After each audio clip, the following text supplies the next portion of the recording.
Xudaya bağlı. Buyurun, hadise ilə bağlı. Hadise ilə bağlı dəm qazından çıxış ki, zəhərlənmə olub.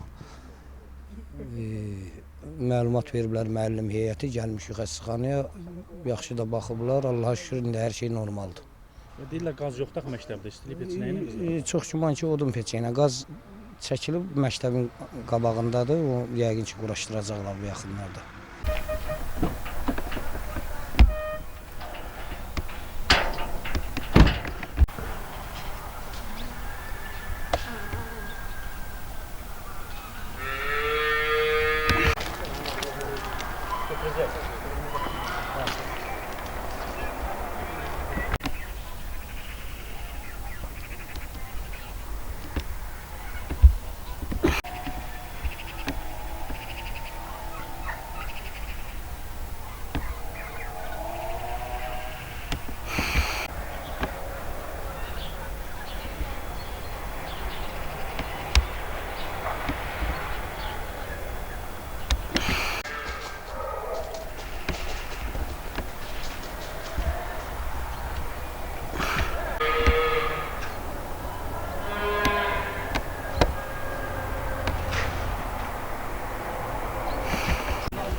Güzel.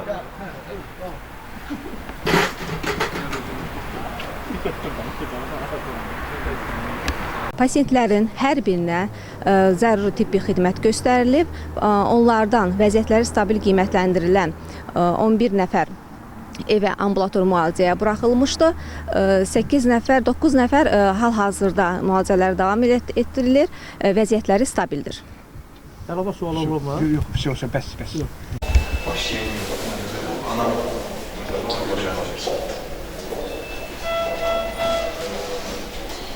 Yol təcrübəsi var.